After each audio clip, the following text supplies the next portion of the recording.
The group looked up, expressions ranging from curiosity to outright hostility. The drifter recognized the spectrum well. He'd seen it in every pocket of humanity left struggling against extinction. A man with one arm and intelligent eyes stepped forward. Marcus Chen, he introduced himself. Head of our security for what it's worth these days. His remaining hand rested near a holstered pistol. He knows who you are, said a younger woman, perhaps in her early 40s, her face marked, with a prominent burn scar across her left cheek. Everyone in the free settlements knows. I'm Dr. Sophia Reeves. The title doctor was pronounced with reverence, a relic of a time when credentials mattered more than survival skills. The third person, an older man with dark skin and hands calloused from years of labor, simply nodded. Ibrahim was all he offered. The drifter acknowledged each in turn, then set his pack on the ground and extracted a canteen. May I? He asked, a courtesy from the old world that still held meaning. At Eleanor's nod, he drank sparingly before speaking. You have something the regime wants badly enough to increase drone patrols. His statement hung in the air. That's unusual this far north. Marcus exchanged glances with Eleanor. What makes you say that? 3 surveillance drones in the last hour. Pattern sweeps, not random. They're looking for something specific. The drifter gestured vaguely westward. And your eastern approach is too clean. No debris, no wreckage. You've been clearing it, preparing an evacuation route. Sophia let out a low whistle. Observant. It's why I'm still breathing, the drifter replied. Eleanor settled into a chair that had been patched so many times it was more repair than original. You're right. The regime's been pressing closer for weeks now.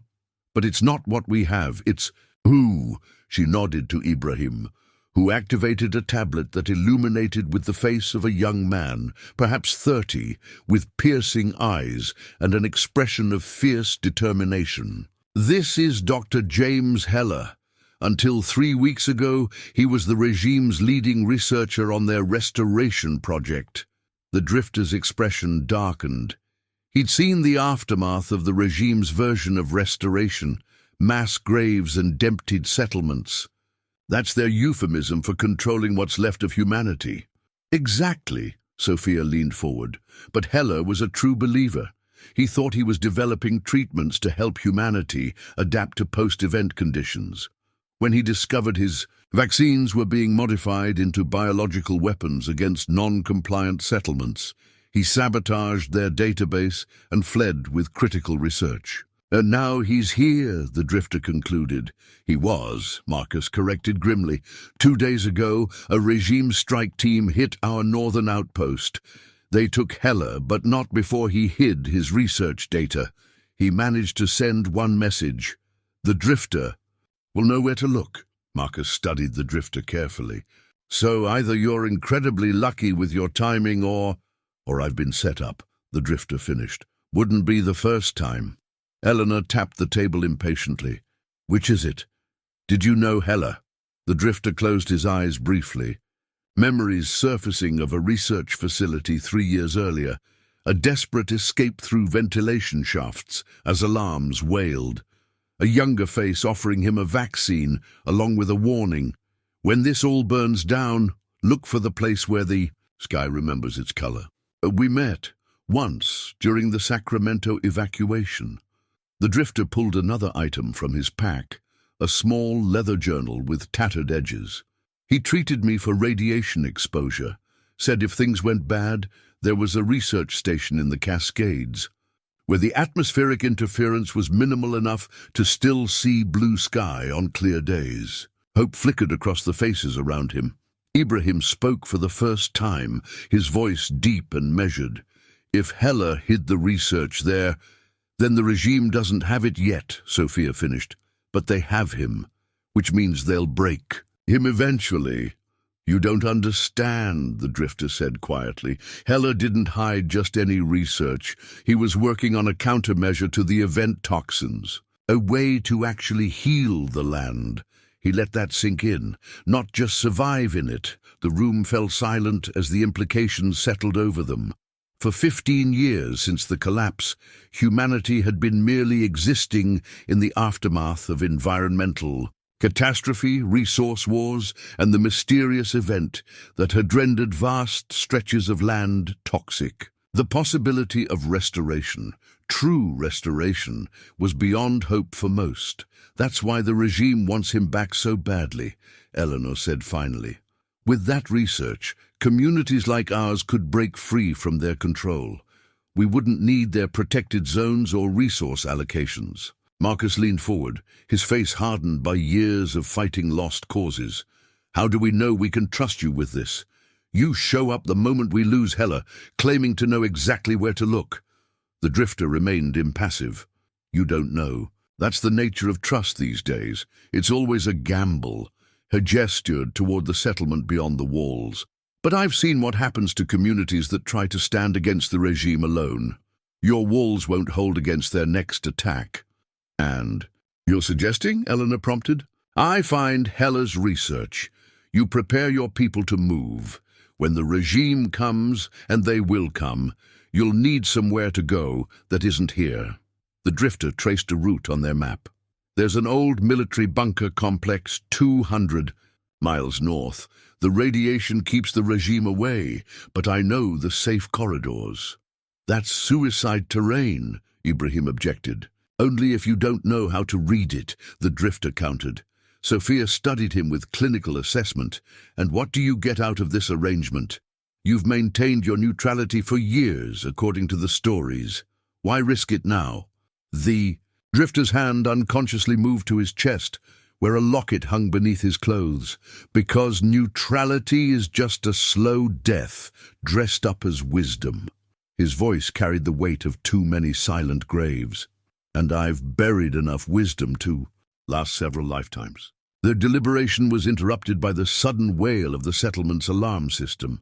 Marcus grabbed a radio from his belt as a voice crackled through with panic. Regime transports, at least 5, coming from the West Ridge. Heavy artillery. Escort. Eleanor was on her feet immediately. How long? 20 minutes, maybe less. The council room erupted into action. Marcus barked orders into his radio while Ibrahim activated their emergency protocols on the settlement's communication system. This isn't a raid, the drifter said, his voice cutting through the chaos. It's an elimination response, they think. Hela told you everything? He shouldered his pack and checked his weapons. You need to evacuate, now. Eleanor hesitated only briefly before nodding. Marcus, initiate protocol exodus. Sophia, get the medical supplies packed. Ibrahim, ensure the water reserves are distributed. She turned to the drifter. You said you know where to look for Hela's. Research, go, find it. We'll head toward your bunker and leave markers in the old ranger stations. The drifter nodded once. There's a valley system 30 miles north of the bunker. If I don't find you within 2 weeks, look for the settlement called Providence. Tell them Catherine sent you. Catherine? Sophia asked, confusion crossing her face. But the drifter was already moving toward the door. Someone I failed once. I'm trying not to make it a habit. Outside, Haven's Ridge had transformed from a community into an evacuation in progress. Families gathered emergency packs while the settlement's defenders took positions along the walls. Children were ushered into transport vehicles, retrofitted school buses and delivery trucks converted to run on solar and ethanol. The drifter moved against the flow of evacuees, heading toward the northern gate where fewer eyes would mark his departure. As he passed the community garden, he noticed an elderly woman frantically harvesting seed pods from their most successful plants, tears streaming down her weathered face. Leave them, he said, pausing briefly.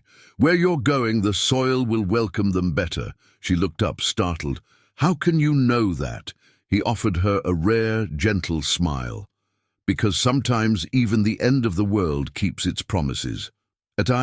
The northern gate, a young guard barely out of his teens, stood vigilant, clearly torn between his post and joining the evacuation. The drifter approached quietly. Sir, I can't let anyone out right now, the boy said, attempting authority beyond. is years. Regime forces are coming from the west, the drifter finished. I need to leave through here to draw some of them away from your people. He sized up the young guard. What's your name, son? Eli, sir. You've never seen combat against the regime, have you, Eli?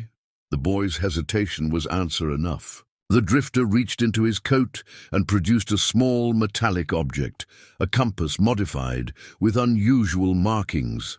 This shows the safe paths through radiation zones. Your people will need it more than me. He pressed it into Eli's hand. Make sure Eleanor gets this. Tell her the fastest route to the bunker is through Crescent Valley, not around it. The boy stared at the compass in wonder. But how will you navigate without it? The drifter patted his temple. Some maps you carry inside. With practiced efficiency, he checked his rifle once more and adjusted his pack.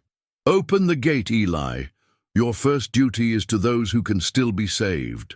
As the gate creaked open, the drifter paused one final time. Remember, the regime uses fear because it's cheaper than bullets.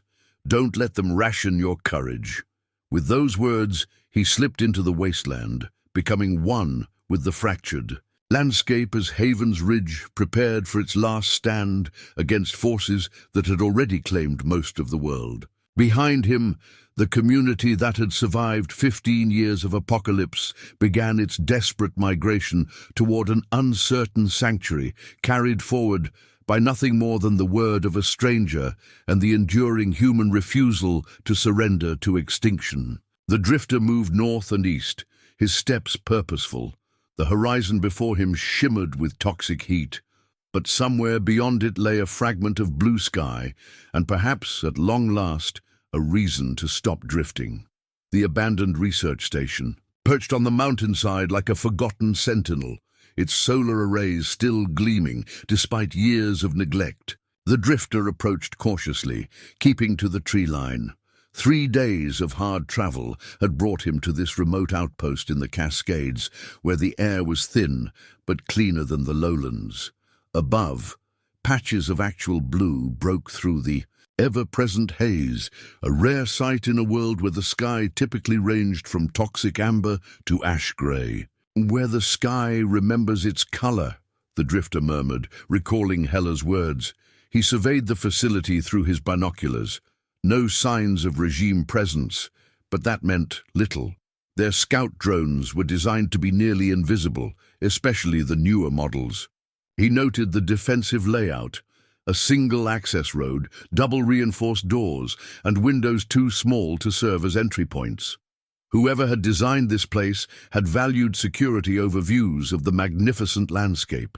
The drifter circled the perimeter, twice before approaching, checking for tripwires, motion sensors, or the distinctive radiation signature of regime landmines. Finding none, he moved toward the main entrance with measured steps.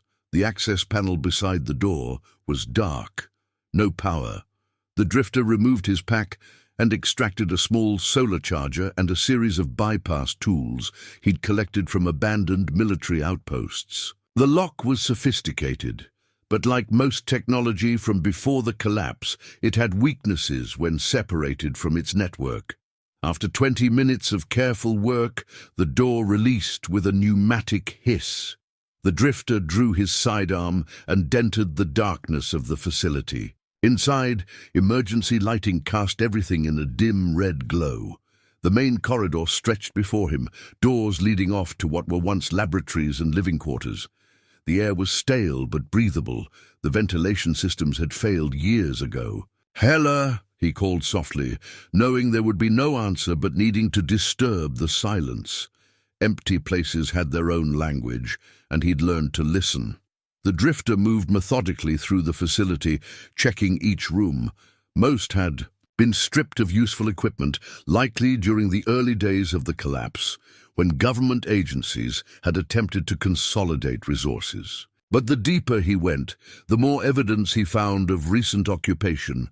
A makeshift cot in one room, food wrappers not yet completely degraded, a functioning tablet charging station.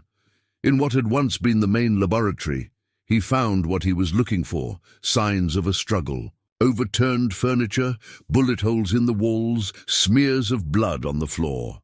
The regime had found Heller here, but the question remained. Had they found what they were looking for? The drifter knelt by a workstation, examining the dustless patches where equipment had recently stood. His fingers traced a series of scratches on the metal surface, deliberate marks rather than damage from the confrontation. Coordinates, he realized, memorizing the pattern.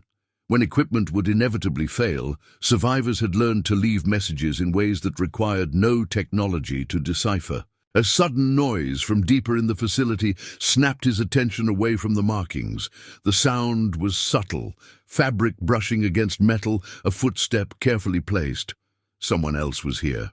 The drifter extinguished his light and moved into a defensive position back against the wall, sidearm raised.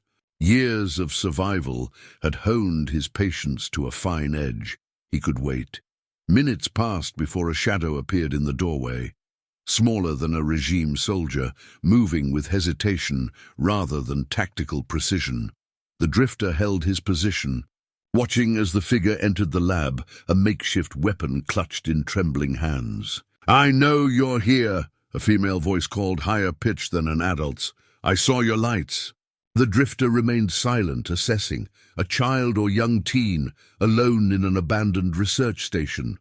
Not impossible in this world, but unlikely. "I'm not with them," the voice continued, an edge of desperation creeping in. "They took my father. I hid in the ventilation shaft." The drifter lowered his weapon slightly.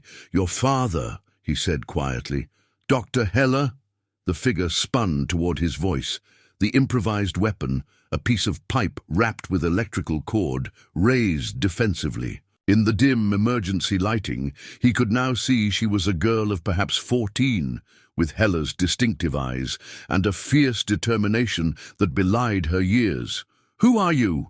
she demanded. "Another regime hunter?" "No," the drifter replied, holstering his weapon slowly to demonstrate his intent. "My name is, some call me the Drifter. Your father sent a message saying I would know where to find his research." The girl's stance softened slightly, though she kept her weapon raised. "Prove it. Prove you knew my father." "Sacramento evacuation 3 years ago. He treated me for radiation exposure from the southern wildfires, gave me Avoxine that wasn't in general circulation yet." The drifter paused, then added, "He carried a photograph of a woman with auburn hair in his medical kit. Said her name was Eliza." The pipe weapon lowered. "My mother," she whispered. "She died 2 years ago when our settlement was raided." Her voice hardened again. "If you're who you say you are, then you're too late. They took him 4 days ago. Took his research, too." The drifter shook his head. "No, your father was smarter than that. He hid something here, something important enough that he believed I could find it." He gestured to the scratches on the workstation. "These are coordinates, but they're incomplete. There's a key missing." The girl approached cautiously, examining the markings. "He always said if anything happened, find the place where it all began." She looked up, her expression tinged with hope and doubt in equal measure. "But I don't know where that is." "I might," the drifter replied. "But first, what's your name?" "Mira," she said. "Mira Heller." "Well, Mira Heller, we need to leave, now. If you survive the regime's first sweep, they'll be back for a more thorough search." He began gathering what little useful equipment remained in the lab. "Your father's work? Do you know what it was?" Mira's expression grew guarded.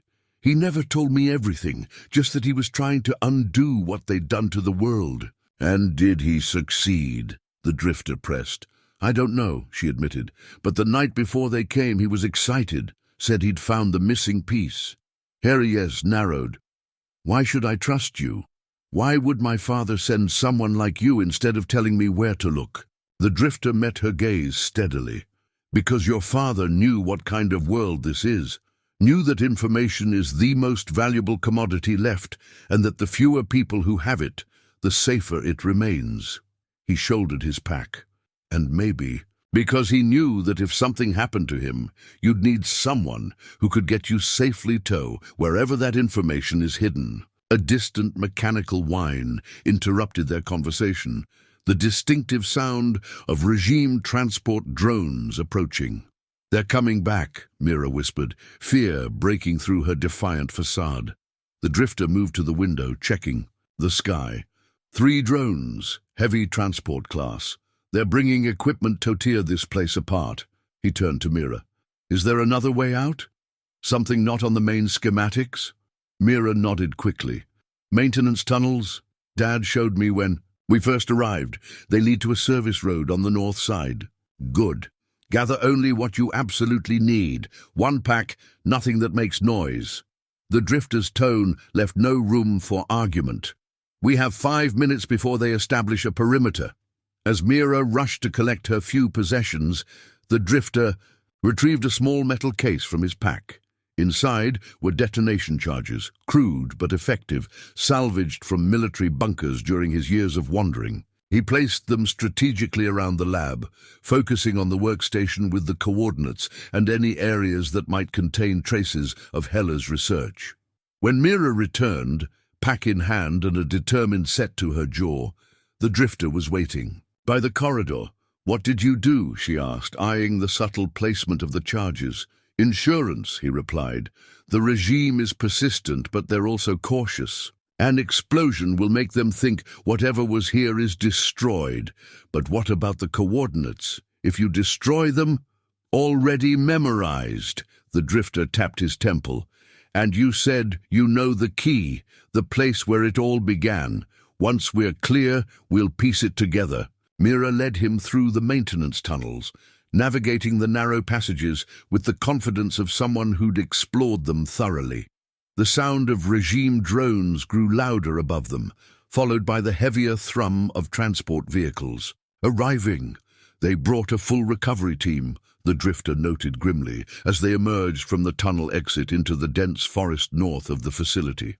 "Your father's work must be even more important than Haven's Ridge believed." "Haven's Ridge?" Mira questioned as they moved quickly through the underbrush. "You were there before they came?" "Just barely," the drifter confirmed. "They're evacuating to a safer location. With luck, we'll rendezvous with them in a week or so."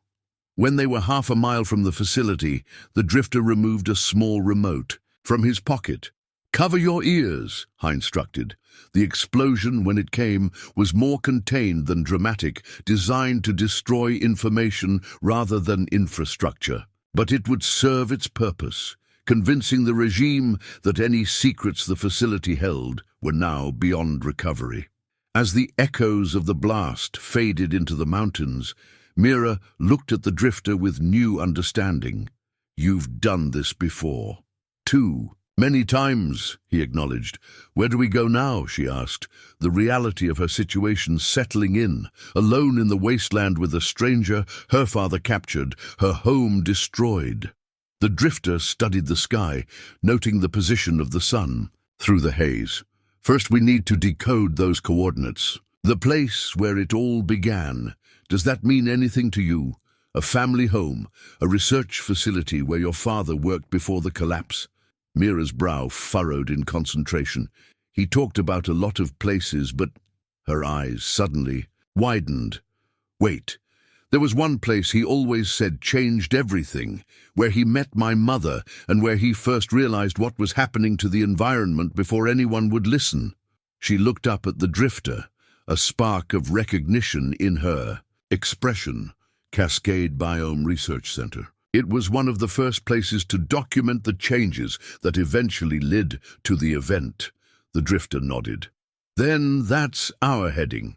But we'll need to be careful. If that center was important before the collapse, the regime has likely claimed it.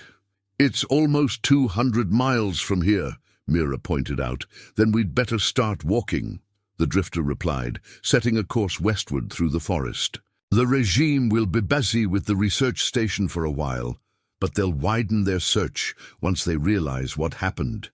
As they moved deeper into the wilderness, the distant sound of regime vehicles faded, replaced by the eerie silence of a world still recovering from catastrophe. The drifter glanced at the young girl beside him, a child born into apocalypse, carrying the legacy of a father who had dared to hope for restoration. For the first time in years, the weight in his chest felt slightly lighter.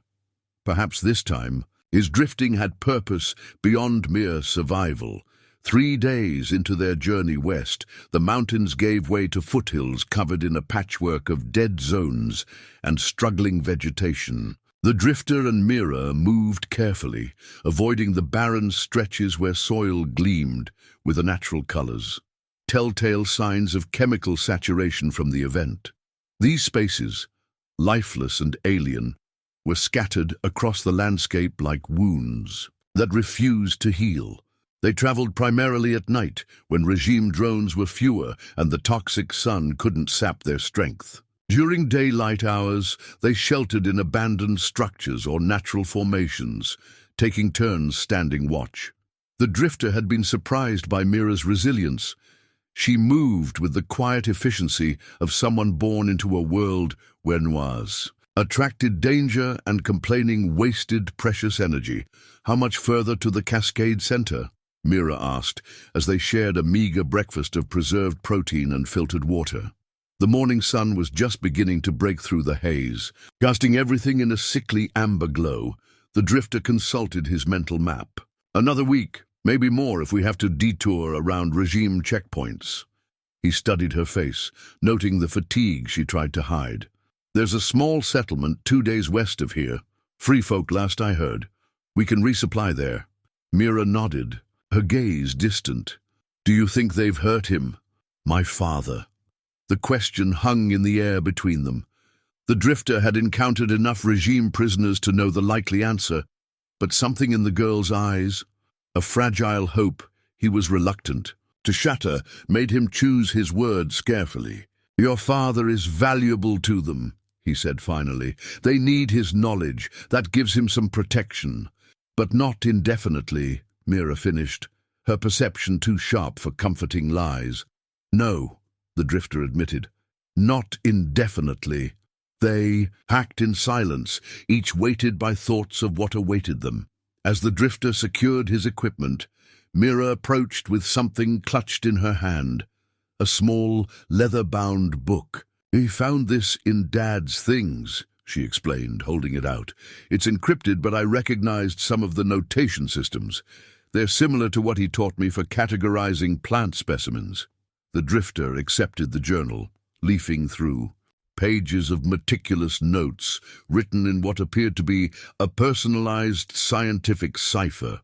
"This could be important," he said, tucking it into his pack.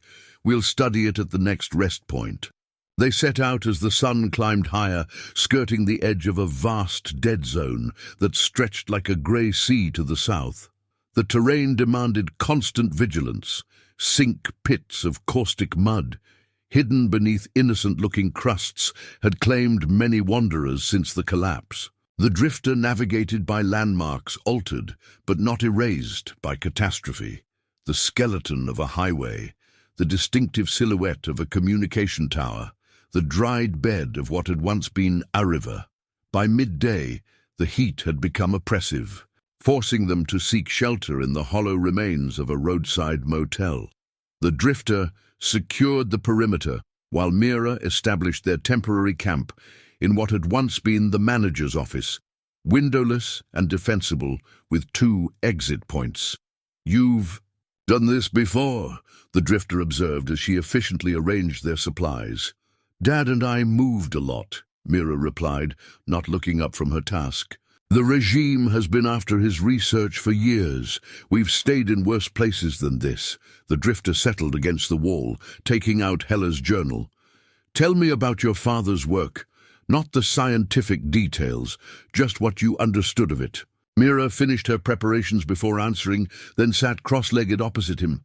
He was trying to develop a way to accelerate the Earth's natural healing process.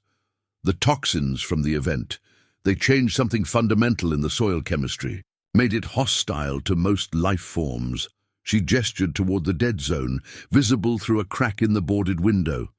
But he discovered certain fungi and bacteria that could not only survive in contaminated soil but actually transform the toxins into something benign. Biological remediation, the Drifter nodded. It was theoretical before the collapse. It was more than that. Mira's eyes lit with her father's passion. He engineered a symbiotic relationship between specific microorganisms and plant seeds. The microbes clean the soil while the plants stabilize and feed them. Her expression darkened. The regime wanted to weaponize it, control who gets the technology, use it to force settlements into compliance. Dad refused. The Drifter studied the journal with renewed interest. And the coordinates we found, you think they lead to a sample of this technology? More than a sample, Mira leaned forward. Dad talked about a genesis cache, a complete set of engineered seeds and microbial cultures, along with all his research. Data, everything needed to implement the restoration process independently. Her voice dropped to a whisper, as if the walls themselves might report her words to the regime. He called it the inheritance, not just for me, but for everyone. The weight of this revelation settled over the Drifter. He had encountered many desperate hopes in his years of wandering. Rumors of safe zones, miracle cures, governmental remnants preparing to restore order. Most had Prevento be delusions or deliberate deceptions, but the earnestness in Mira's eyes and the sophistication of Hella's journal suggested this might be different. Your father was either brilliantly optimistic or dangerously naive, he said. Finally, probably both. Mira bristled. He believed people deserved a chance to rebuild without being controlled by the regime. Is that naive? In this world, often. The Drifter's expression softened slightly at her indignation, but that doesn't mean he was wrong to try. Their conversation was interrupted by a sound that froze them both, the distinctive whine of regime. Drones, much closer than was comfortable. The Drifter moved silently to the boarded window, peering through a narrow gap. 3 reconnaissance drones hovered over the dead zone, their search patterns methodical and purposeful, their tracking. Something, he murmured, or someone. Mira joined him at the window. Us? Possibly. Or survivors from Haven's Ridge. He watched the drone's movement carefully. We need to move. Now, gather only essentials. They packed with practiced efficiency, leaving no trace of their presence. The Drifter led them through the service corridors of the motel, emerging on the north side, where a cluster of dead vehicles provided cover from aerial observation. Stay low. Move only when I signal, he instructed, his voice barely audible. They advanced from cover to cover, using the rusted hulks of cars and collapsed roadside structures to shield their movement. The drones continued their sweep to the south, but the Drifter's instincts, honed by years of near misses, told him more would follow. As they reached the edge of a shallow ravine that offered a path away from the drone patrol, a new sound cut. Through the air, the rumble of approaching vehicles, heavy transport trucks by the sound of them coming fast down their mains of the highway. Regime ground units, the Drifter confirmed grimly. The drones were just the advanced scouts. He surveyed their options, finding them severely limited. The ravine provided their best chance of escape, but if spotted, it would become a perfect shooting gallery. The alternative was equally dire. Make for the dead zone, where pursuit would be difficult, but survival uncertain. Mira touched his arm, drawing his attention to a detail he'd overlooked, a drainage tunnel half hidden by debris running beneath the highway. Water infrastructure, she said. Dad always said it would outlast everything else man-made. The Drifter reassessed quickly. Good eye. That's our way out. Move, now. They sprinted for the tunnel entrance as the regime vehicles crested a hill less than a mile back. The opening was partially collapsed, requiring them to squeeze through a gap barely wide enough for the Drifter's shoulders. Inside, the darkness was absolute and the air thick with decay, but it was safer than what awaited above. Stay close, the Drifter instructed, producing a dim, red-filtered light that wouldn't be visible from outside. These systems can be maze-like. They advanced through the tunnel, the sounds of regime vehicles growing louder overhead. Water, foul with chemical contaminants, sloshed around their ankles. Mira coughed softly, the toxic atmosphere aggravating lungs already stressed by years of post-event. "Here, here." The drifter handed her a filtration mask from his pack. "It's my spare. Not perfect, but better than nothing." Mira hesitated before accepting. "What about you?" "I've breathed worse." He gestured forward. "The tunnel should connect to a larger drainage system. If we're lucky, it'll lead us clear of their search perimeter." They continued in tense silence, listening to the echoing sounds of regime forces securing the area above. The drifter counted at least 2 full squads, significant resources for tracking 2 fugitives. Clearly, Heller's research was valued even more highly than he had estimated. After nearly an hour of careful navigation through increasingly narrow passages, they emerged into a larger junction chamber.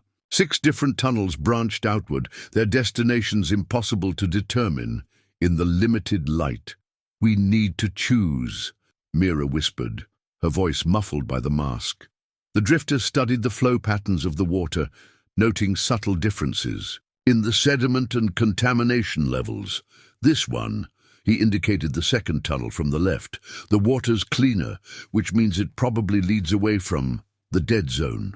As they prepared to continue, a sound stopped them, voices echoing.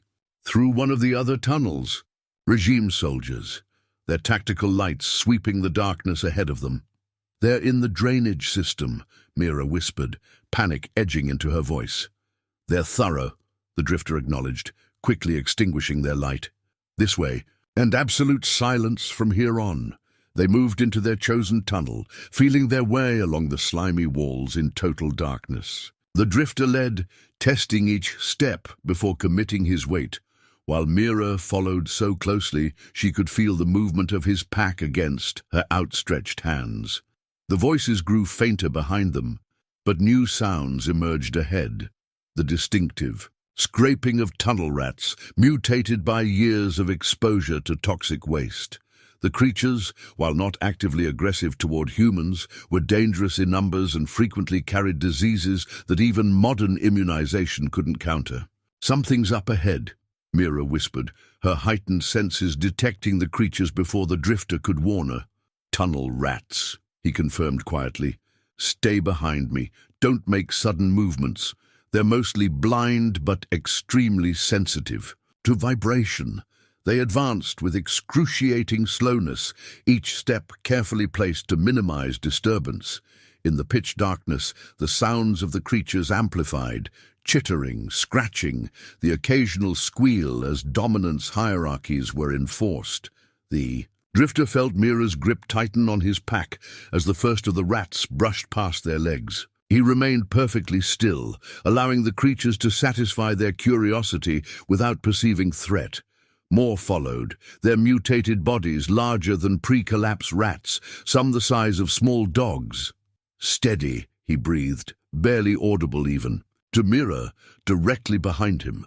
For 5 agonizing minutes they stood immobile as the colony investigated them, before losing interest and continuing their scavenging. When the sounds had receded sufficiently, the drifter risked activating his light again, at the lowest setting, revealing a tunnel now clear of immediate threats. "We're past the worst of it," he assured Mira, whose composure remained remarkable. "Despite the ordeal, the regime," she whispered, "they'll hit the rats too." "Yes," the drifter nodded, "and unlike us, they won't know to stand still. The resulting chaos should cover our escape." They pressed on, the tunnel gradually sloping upward until they reached a vertical access shaft with rusted rungs embedded in the concrete wall. The drifter tested the lowest rung, finding it surprisingly sturdy. "These lead to maintenance access points," he explained. "With luck, we'll emerge well beyond their search perimeter." The climb was arduous, particularly for Mira, whose smaller frame had to stretch for each rung. Near the top, the drifter encountered the access hatch, sealed by years of neglect and environmental exposure. "Stand clear," he instructed, bracing. himself against the ladder as he applied his shoulder to the hatch. It resisted stubbornly before yielding with a groan of protesting metal. They emerged into twilight, the day having passed during their underground journey. They had surfaced in what had once been a residential neighborhood, now reclaimed by aggressive post-event vegetation. Twisted vines with leaves the color of bruises covered crumbling homes, while fungal blooms in unnatural hues pulsed gently in. The fading light. "Where are we?" Mira asked, removing her mask cautiously and testing the air. The drifter oriented himself by the distant silhouette of a mountain range. "Further west than I'd planned, but that works in our favor." He surveyed their surroundings with practiced efficiency. "We need to find shelter for the night. Those plants release spores after dark, not immediately lethal, but they'll make us sick enough for the regime to catch us easily." They selected a structure whose second floor remained relatively intact, accessible via a partially collapsed staircase that required precarious climbing. Once secured inside, the drifter established a small camp in what had once been Akel's bedroom, now stripped of everything portable by years of scavengers.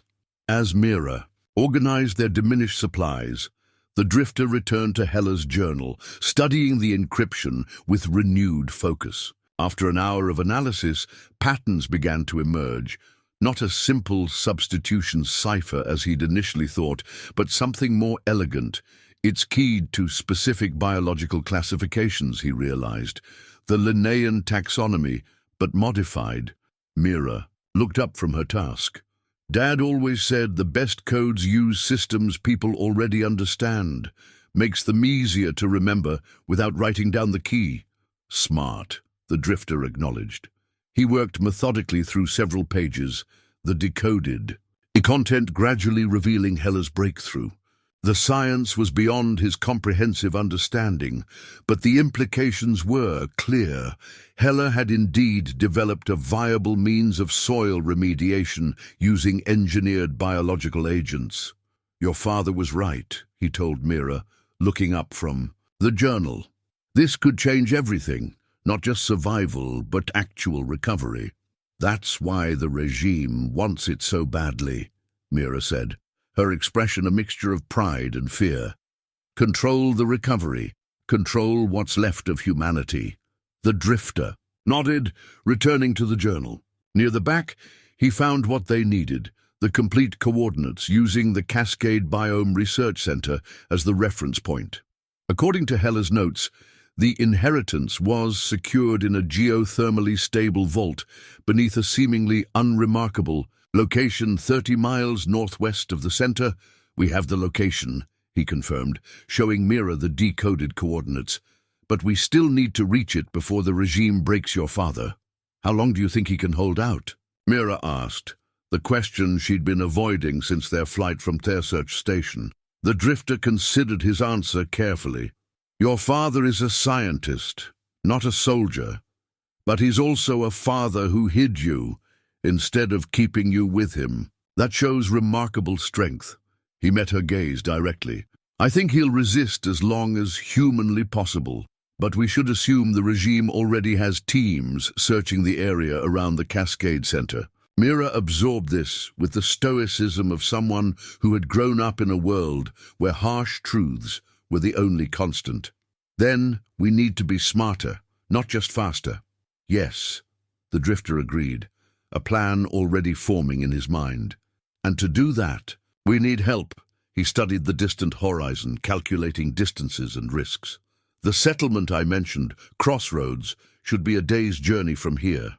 If it still stands, we might find allies there." "What kind of allies?" Mira questioned. "The dangerous kind," the drifter replied. "People with nothing left to lose and every reason to hate the regime." Outside, the mutated plants began their nightly release of luminescent spores, filling the air with particles that drifted like malevolent stars. Within their shelter, the drifter continued decoding Hella's journal, while Mira finally succumbed to exhaustion, falling into the vigilant half-sleep that had become standard for survivors. As she slept, the drifter found himself watching over her with an unfamiliar sense of responsibility. For years, he had drifted alone, carrying only his own survival as burden. Now, he found himself guardian to both a child and a hope so fragile it seemed impossible in this broken world. The inheritance, he murmured, testing the weight of the concept. Not just seeds and microbes, but the possibility of a world reborn. A future that wasn't merely endured, but reclaimed. For the first time in longer than he could remember, the Drifter permitted himself a dangerous luxury: hope. Crossroads hadn't earned its name from any geographic distinction, but rather from the choices made by those who settled there. A community of deliberate outcasts, it had been established in the ruins of a pre-collapse shopping complex, its concrete structures reinforced with salvaged materials and surrounded by a perimeter of electrified fencing powered by an impressive array of wind turbines. The Drifter and Mira approached cautiously, keeping to the cover of twisted vegetation until they could assess the settlement's current status. From their vantage point on a nearby hill, Crossroads appeared operational. Smoke rose from several points within the walls, and figures moved with purpose along established pathways. "They're still here," the Drifter observed, lowering his binoculars. "And no regime flags." "How do you know this place?" Mira asked, studying the settlement with wary curiosity. The Drifter's expression remained neutral. "I helped some of their people escape a regime labor camp 3 years back. Their leader, a woman called Vex, said I'd always have a place here." A hint of something like regret crossed his features. "I never took her up on it. Until now," Mira noted. "Until now," he agreed. "Stay close. Crossroads has its own rules, and they're not always transparent to outsiders." They approached the main gate, where armed guards stood watch from elevated platforms constructed from shipping containers. The Drifter raised his hands in the universal gesture of peaceful intent, stopping at the distance designated by faded yellow markers. "Name and business," called one of the guards, a rifle trained steadily on the Drifter's chest.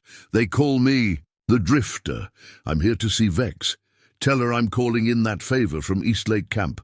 The guard's posture changed slightly, not relaxing but shifting from hostile to cautious. After a brief radio exchange, the massive gate, constructed from flattened car panels and reinforced steel, began to slide open. "Weapons stay holstered," the guard instructed. "Any hostile move and you won't make it 3 steps inside." The Drifter nodded his understanding, gesturing for Mira to stay close as they entered. Inside, Crossroads revealed itself as a surprisingly organized community. The central courtyard of the former mall had been converted into a marketplace and community space, with hydroponic gardens occupying what had once been decorative planters. People of various ages moved about their business, many bearing the visible scars of life in the wasteland: prosthetic limbs, radiation burns, the distinctive lesions of collapse-era diseases. They were led through the settlement to a structure that had once been the mall's administration building. Inside, the space had been converted into a command center of sorts, with maps covering the walls and communications equipment. Much of it clearly salvaged and repaired, occupying several tables. A woman rose from behind a desk as they entered. Vex, for it could only be her, was tall and imposing, with dark skin and a network of scars running along the left side of her face and neck. Her head was shaved, except for a strip of silver white, hair running down the center. Despite being well into her 50s, she moved with the fluid confidence of someone who had survived by being faster and smarter than those who wished her harm. "The famous Drifter," she said, her voice a rough contralto. "I wondered if you'd ever take me up on my offer." Her gaze shifted to Mira. "Though you didn't mention a daughter in our previous encounter." "She's not mine," the Drifter clarified. "She's the reason I'm here." Vex gestured for them to sit at a small conference table in the corner of the room. "Interesting. The man who refuses all attachments appears with a child in tow." She studied Mira with open curiosity. "What's your name, girl?" "Mira Heller," she replied, meeting Vex's gaze with surprising steadiness. Recognition flashed in Vex's eyes. "Heller, as in Dr. James Heller." At Mira's nod, Vex let out a low whistle. "Well, that explains the increased regime activity in the region." She turned back to the Drifter. "You always did know how to complicate things." "The regime took Dr. Heller," the Drifter explained, "but not before he managed to hide his research that could potentially reverse the event damage. We have the location, but we need help reaching it before the regime does." Vex's expression remained carefully neutral. "Reverse the damage. That's a substantial claim." "It's true," Mira interjected. "My father developed a biological remediation system, engineered microbes that can detoxify the soil and allow normal plants to grow again. He called it the inheritance." "And you believe this works?" Vex asked the Drifter directly. "I've seen enough to think it's possible," he replied. "Heller's journal contains detailed research notes, formulae that are beyond my understanding, but clearly represent years of sophisticated work." Vex was silent, for a long moment, weighing considerations beyond their immediate request. "The regime has increased patrols everywhere within a 100-mile radius. They've locked down 3 settlements and executed their leadership for harboring fugitives. Whatever your Dr. Heller was working on, they wanted badly. All the more reason to keep it from them," the Drifter pressed. "Or all the more reason to keep Crossroads out of it," Vex countered. "We've survived this long by knowing which fights are ours." She stood, moving to a detailed map on the wall. "The Cascade Biome Research Center, I assume that's your destination, is here." She pointed to a location marked with a red X. "It's deep in regime territory now. They've converted it into a regional command center." The Drifter joined her at the map. "We're not heading to the center itself. Our target is approximately 30 miles northwest here." He indicated the general area without revealing the exact coordinates. Vex studied the region he indicated. "That's in the Deadlands. The soil contamination there is extreme.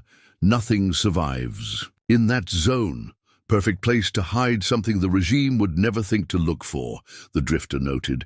Vex considered this, her expression thoughtful. "Even if I wanted to help you, and I'm not saying I do, what exactly are you asking for?" "Transport," the Drifter replied.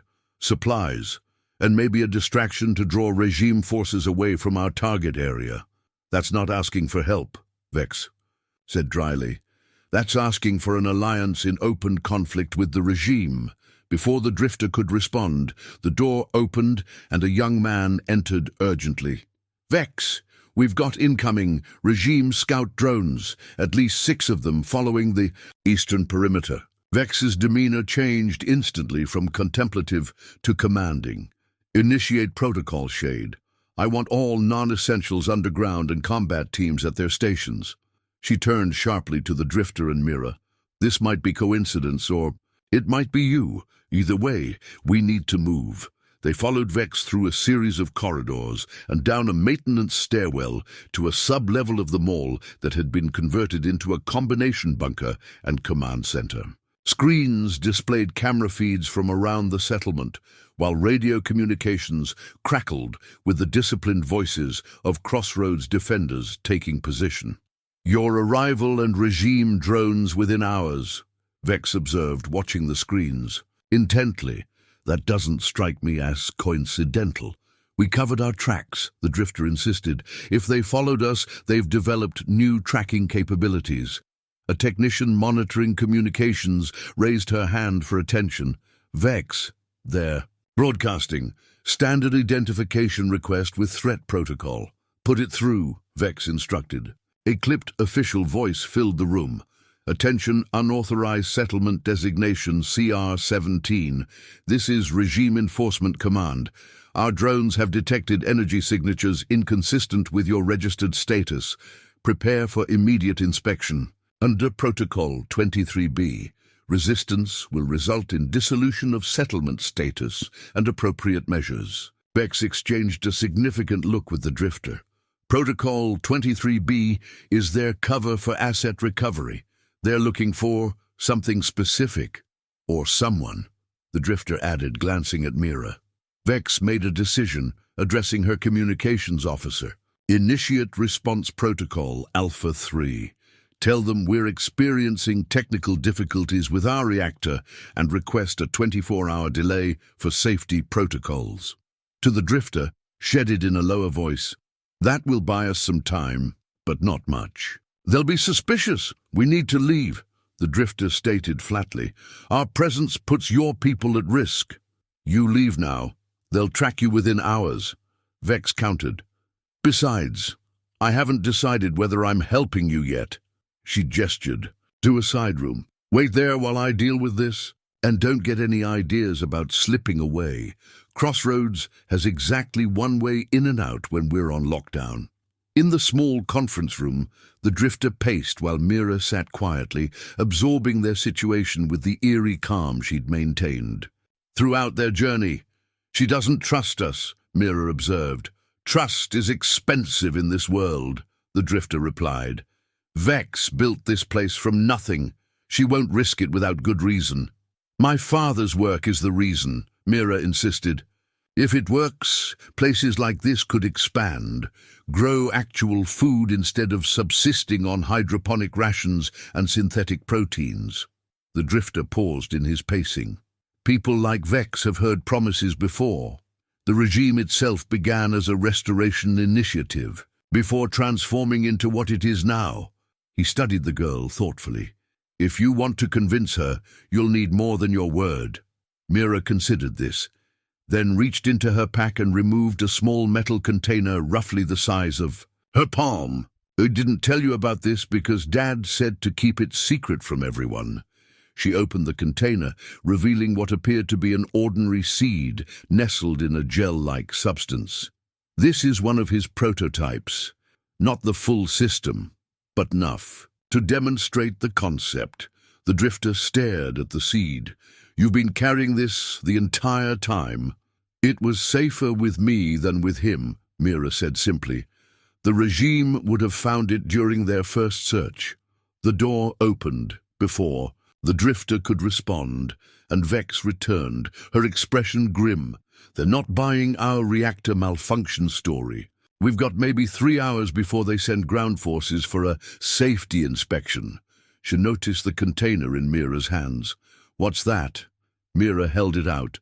Proof, a demonstration seed from my father's research.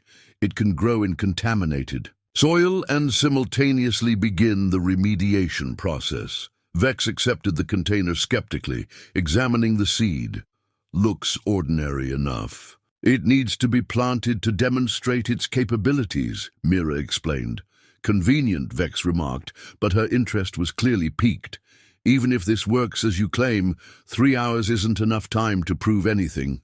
No, the Drifter agreed. But it's enough time to get us out of Crossroads before the regime arrives. He fixed Vex with a direct stare. You know what happens if they find us here. They'll make an example of your settlement. Vex's jaw tightened. I'm well aware of regime tactics. She returned the seed container to Mira. Here's what's going to happen. I'm sending you out with a transport and supplies, not because I believe in miracle seeds, but because I owe you for Eastlake. She pointed at the Drifter. But this makes us even. More than fair, the Drifter acknowledged. There's more, Vex continued. We've been monitoring regime communications. They've established a major presence around the old Cascade Center, including aerial patrols and ground units. Whatever you're looking for, they seem to have the same idea. They're searching the wrong location, Mira said confidently. The inheritance isn't at the center. Maybe not, but they're between you and your destination, Vex pointed out. She returned to the map, indicating a route. There's a tunnel system here, part of an old mining operation. It runs dangerously close to a radiation hotspot, which is why the regime avoids it. With proper shielding, you could use it to bypass their main forces. The Drifter studied the route. That could work. What kind of transport are you offering? One of our modified ATVs. Silent electric motor, decent range, light armor. Not enough to withstand a direct regime assault, but fast enough to outrun their standard patrols. Vex's expression softened almost imperceptibly as she looked at Mira. We'll also provide radiation suits for the tunnel passage. The child's size might be a problem, but we can modify one of our smaller suits. Mira straightened. I'm not a child. I'm 14, and I've survived 3 regime raids. A ghost of a smile touched Vex's lips. Indeed you have. She turned back. To the Drifter. Maxime will prepare your transport and supplies. You leave in 1 hour through our emergency tunnel. It exits 2 miles east, which is the opposite direction from your goal, but also away from the approaching regime forces. As Vex moved to leave, the Drifter stopped her with a question. Why help us at all if you don't believe in Hella's research? Vex paused at the door. Because I've seen too many people die, holding on to hope that never materializes. But I've also seen what happens when people lose hope entirely. She glanced at Mira. If there's even a small chance this inheritance is real, someone should pursue. It's just not my people. We've sacrificed enough. After Vex departed, a stocky man with a prosthetic leg introduced himself as Maxim and escorted them to a preparation area. There, they were outfitted with radiation suits specially designed for the mining tunnels, full-body protection with integrated breathing apparatus and cooling systems. The tunnels themselves aren't highly radioactive, Maxim explained as he helped adjust Mira's oversized suit. But they passed near a hotspot where the regime conducted some early cleanup operations that went badly wrong. Their residual radiation will kill you within hours without protection. The Drifter examined the transport vehicle, a 6-wheeled ATV, with the reinforced cab and storage compartments. Its electric motor was nearly silent, a significant advantage in terrain where sound carried for miles. Range, he inquired. 200 miles on flat terrain, less in the deadlands where you're heading, Maxim replied. Solar recharge capabilities if you get stuck, but it's slow, about 10 miles of range per hour of good sunlight. As they loaded, their supplies, including water purification tablets, emergency rations, and ammunition compatible with the Drifter's weapons, Maxim pulled him aside. Vex didn't tell you everything, he said in a low voice. The regime's not just looking for Hella's research. They've got him with them at the Cascade Center. We intercepted comms indicating they're using him to locate the primary repository, whatever that means. The Drifter absorbed this information with a carefully neutral expression. Is he alive? For now, Maxim confirmed. But from what we gathered, they're growing impatient. They've brought in a specialist, someone they call the Confessor. He glanced toward Mira, ensuring she couldn't overhear. You know what that means. The Drifter knew all too well. The Confessor was the regime's premier interrogation expert, rumored to break even the most resistant subjects within days. If Hella was in the Confessor's hands, the clock was ticking even faster than they'd realized. Does Vex know you're telling me this? The Drifter asked. Maxim nodded. She thought you should know what you're really up against, and... He hesitated. She wanted me to give you this. He handed over a small data chip. It's a regime security key we captured in a raid last month. Might get you access to their systems if you need it. An alarm sounded briefly, followed by a voice over the intercom. Perimeter alert. Regime ground forces detected approaching from the southeast. Estimated arrival 2 hours. That's your cue, Maxim said, helping them into the vehicle. The emergency tunnel is automated. Once you're inside, the system will guide you through. When you exit, you'll be in the eastern deadlands. Head northwest from there to reach the mining tunnels. As they prepared to depart, Vex appeared one last time. We'll create a distraction when the regime arrives, make it look like we're hiding. There's something to the south, should buy you some additional time. She fixed the Drifter with an intense stare. If that seed technology is real, and if you manage to secure this inheritance, remember who helped you. I don't forget debts, the Drifter assured her. See that you don't, Vex replied. She stepped back as the emergency tunnel doors slid open, revealing a narrow passage barely wide enough for their vehicle. One last thing, she called as they began to move forward. There are rumors of another settlement northwest of the Deadlands, people who broke away from the regime years ago. They call themselves Providence. If anyone would help you implement Hella's research, it would be them. The Drifter's expression changed subtly at the mention of Providence. Recognition, perhaps, or something deeper. I know of them, was all he said before the tunnel doors closed behind them. In the dim illumination of the tunnel, Mira looked at him curiously. You know this Providence place? The Drifter kept his eyes forward as he navigated the narrow passage. I've heard stories, he replied, his tone discouraging further questions. As they emerged from Crossroads' emergency exit into the wasted landscape beyond, the sun was beginning its descent toward the toxic horizon. Ahead lay miles of contaminated terrain, regime patrols, and the dangerous mining tunnels that represented their best hope of reaching their destination undetected. Mira clutched the seed container like a talisman as she stared out at the desolation. Do you think we'll make it in time? The Drifter engaged the vehicle's stealth systems, its electric motor emitting only the faintest hum as they accelerated westward. We have to, he said simply. For your father. For everyone. In the distance, the first regime aircraft appeared on the horizon, heading toward Crossroads. The distraction Vex had promised would buy them precious hours, but the true race against the Confessor's methods and Hella's endurance had only just begun. The mining tunnels lived up to their reputation, narrow, unstable, and thick with toxic dust that swirled in their headlights. They forced the Drifter to navigate with painstaking precision. Their radiation suits, crucial protection against the invisible death permeating the air, made every movement awkward and communications muffled. How much further? Mira asked, her voice distorted through the breathing apparatus. The Drifter checked the crude map Maxim had provided. Another mile to the northwest exit. The radiation readings there starting to drop. We're passing the hotspot. They had abandoned the ATV at the tunnel entrance, continuing on foot where the passages became too constricted for the vehicle.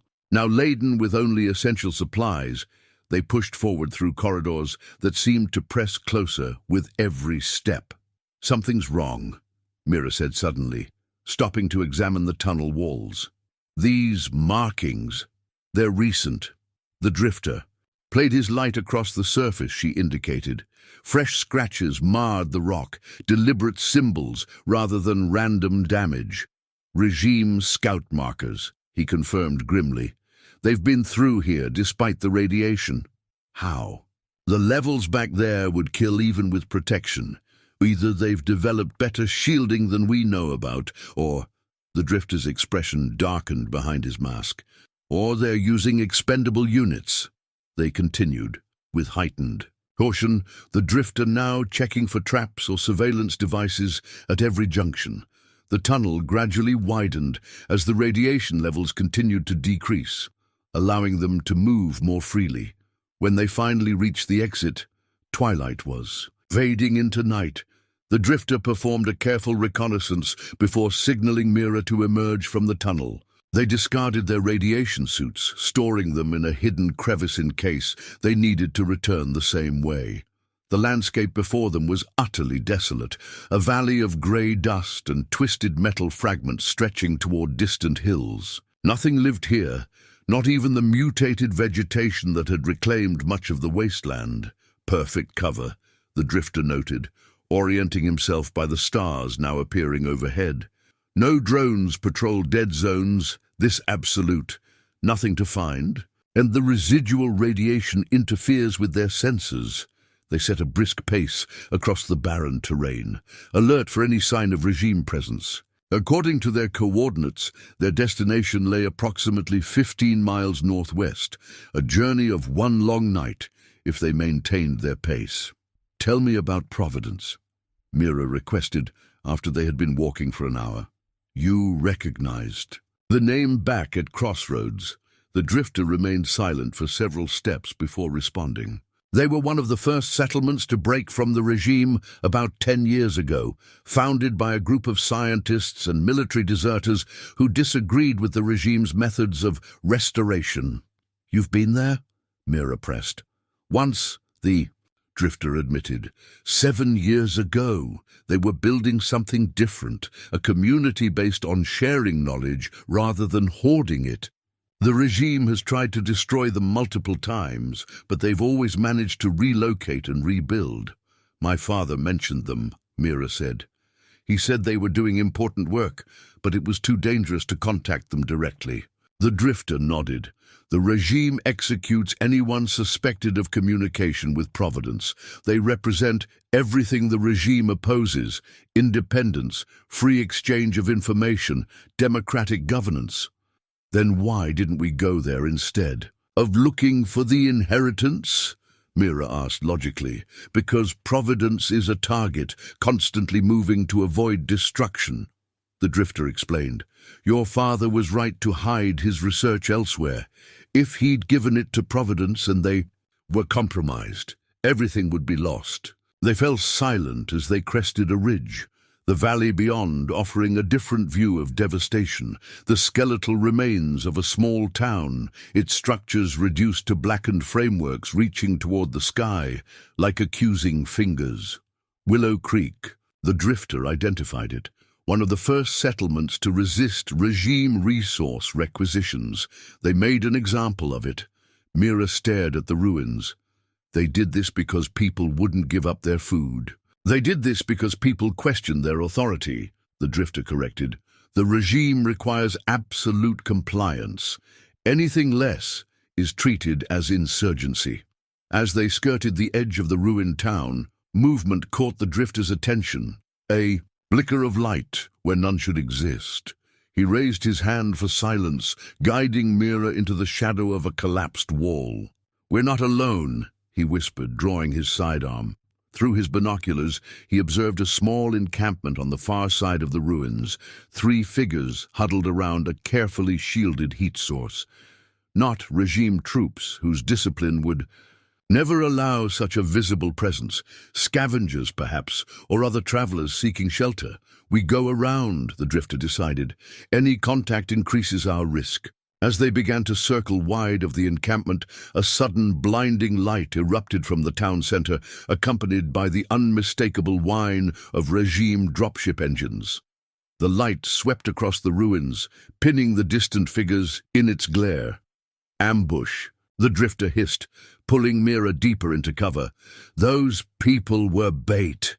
They watched as armored regime troops descended on cables from the hovering craft, quickly surrounding the trapped travelers. Even from a distance, the efficiency of the operation was chilling. Within moments, the figures were restrained and being hauled upward into the ship. "We have to help them," Mira urged, her eyes wide with horror.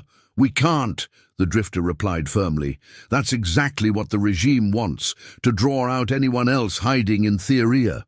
As if confirming his assessment, the dropship's searchlight began a systematic sweep of the ruins, moving in an expanding pattern from the capture site. Soon it would reach their position. "We need to move. Now." The drifter guided Mira into a half-collapsed drainage culvert beneath the town's former main street. "Stay low, move only when I signal." They crawled through the cramped space, emerging behind the remnants of what had once been a community center.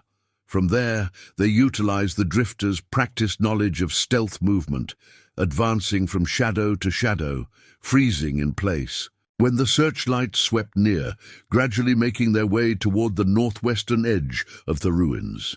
They had nearly reached the perimeter when a second dropship appeared, its searchlight cutting off their planned escape route. The drifter pulled Mira into the hollow shell of a collapsed warehouse, their options rapidly diminishing. "They're not leaving," he observed grimly, watching as troops began a ground search, moving methodically through the ruins with thermal scanners. "This isn't a random sweep. They knew exactly where to look." "How? We've been so careful," Mira whispered.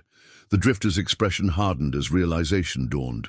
The radiation suits from Crossroads. They must have been tagged. But we left them at the tunnel exit, which told them exactly where we emerged and our likely direction. The Drifter quickly assessed their deteriorating situation. We need a diversion. From his pack, he retrieved one of his few remaining explosive charges, small but powerful devices he'd salvaged from military bunkers. He calibrated it carefully, setting the timer for 2 minutes. When it blows, we move northwest, staying low and fast. Don't stop for anything, he instructed Mira. Ready?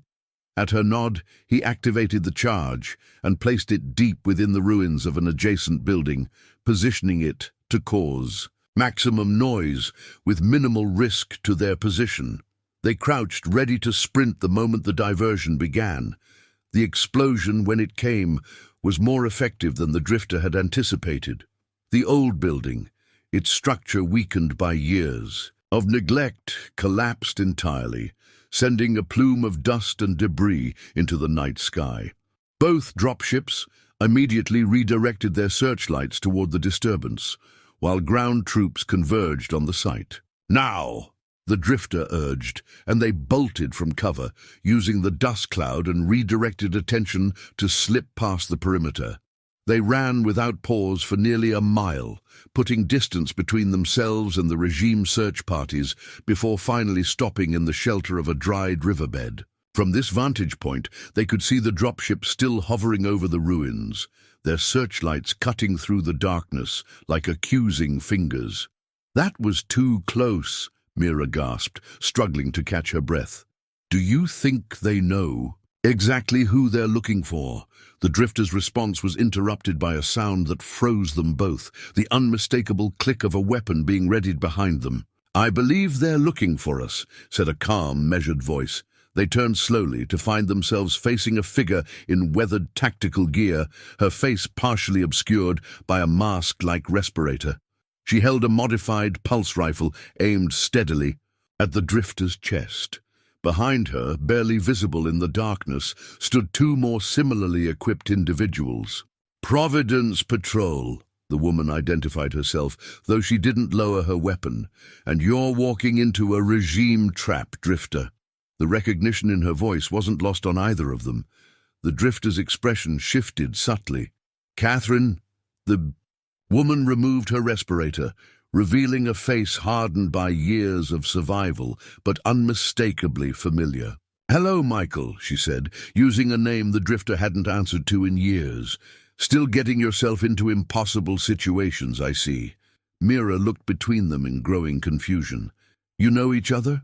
We did, Catherine replied, her rifle still trained unwavering on the Drifter, before he left me and 20 others to die in a regime internment camp. Her gaze remained cold. I survived. Most didn't. It wasn't like that, the Drifter Michael began. Save it, Catherine cut him off. Right now we have more immediate problems. The regime isn't just hunting you randomly. They knew you were coming here. She gestured toward Mira. They know who she is and what her father hid. That's impossible, the Drifter insisted. The only people who knew our destination were at Crossroads, and they're no friends of the regime. Catherine's laugh was bitter. You always did trust too easily for a man who trusts no one. She signaled to her companions, who moved to secure the perimeter. The regime has your Dr. Heller, and he's talking. He's been leading them right to you. That's a lie. Mira's voice cracked with emotion. My father would never betray us. He'd die first. Catherine's expression softened marginally as she regarded the girl. I'm sure he thought so too once. She lowered her rifle slightly. The regime has ways of breaking people that don't require their cooperation or even their consciousness. Neural interface technology salvaged from military research facilities. They can extract information directly from memory centers. The Drifter's jaw tightened. You're saying they're inside his head? I'm saying what's in his head is no longer private, Catherine clarified. Come with us. We need to move before they're ground. Units expand their search perimeter. Despite his evident mistrust, the Drifter nodded. Lead the way. Catherine directed them through the wasteland with the confidence of someone intimately familiar with the terrain. Her companions, a young man with burn scars covering half his face, and an older woman whose mechanical left arm whirred softly as she moved, flanked them in a practice formation. "How do you know about Hela?" the drifter asked as they navigated a treacherous slope of loose shale. "We've had someone inside the Cascade Center for months," Catherine replied. "A maintenance worker. When they brought Hela in, our operative recognized his significance from the security protocols they implemented." She glanced back at Mira. "He's still alive, for what it's worth. They need him that way while they extract information." "And the inheritance?" Mira asked. "Do they know where it is?" "They're closing in," Catherine confirmed grimly. "The neural extraction is incomplete. Your father's mind is fighting it, but they've narrowed the search area significantly. That's why this region is crawling with regime forces disguised as scavengers and travelers." After an hour of careful movement through increasingly rough terrain, they arrived at a rock formation that appeared natural but concealed a narrow passage. Catherine led them through, the path descending steeply underground until it opened into a surprising sight, a small but sophisticated outpost built within a natural cave system. Solar-powered lights illuminated the space, while communication equipment and weapons were stored along the walls. "Providence Forward Observation Post," Catherine explained. "We maintain dozens of these around regime territories. This one's been monitoring activity around the Cascade Center for the past year." Inside, a small team operated monitoring equipment, acknowledging the newcomers with nods but maintaining their vigilance. Catherine directed the drifter and Mira to a planning table where a detailed topographical map was displayed. "Our latest intelligence," she began without preamble, indicating a cluster of markers near the Cascade Center. "The regime has established a perimeter approximately 20 miles in diameter, centered on the old biological research facility. They've divided it into search grids and are methodically working through each one." The drifter studied the map. "How close are they to the actual location?" Catherine pointed to a sector marked with a red boundary. "Based on the concentration of forces, we believe they've narrowed it to this area, which includes the actual location. If the coordinates you're working from are accurate." Mira looked stricken. "Then we're too late." "Not necessarily," Catherine countered. "The area is large and challenging to search thoroughly. More importantly, they don't know exactly what they're looking for. Hela's mental resistance has prevented them from extracting a clear image of the inheritance's container or precise hiding mechanism." The drifter ran his finger along the map. "What about the access route?" "Our plan was to approach from the northwest through this valley system." Catherine shook her head. "Heavily patrolled now. Your best chance, perhaps your only chance, is to go through their perimeter directly, using their own search patterns against them." She activated a digital overlay showing regime patrol movements. "They're moving in a spiral pattern, concentrating forces where they've already searched before moving tone sectors. If you time it right, you can slip through behind them." "And if we time it wrong?" the drifter asked. "Then you'll face the largest regime strike force assembled in this region in years," Catherine replied bluntly. The scarred young man who had accompanied them spoke for the first time. "There's another option." He approached the table. "I'm Eli, by the way." He nodded respectfully to Mira before continuing. "Our operative inside the Cascade Center could potentially disable their neural extraction equipment, create a window where they're operating blind." "At what cost?" the drifter asked, understanding immediately the implications of such an action. "Almost certainly our operative's life," Catherine admitted.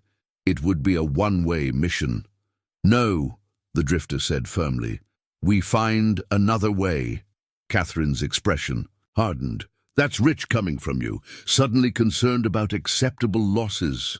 The tension between them crackled almost visibly until Mira interrupted. "There is another way."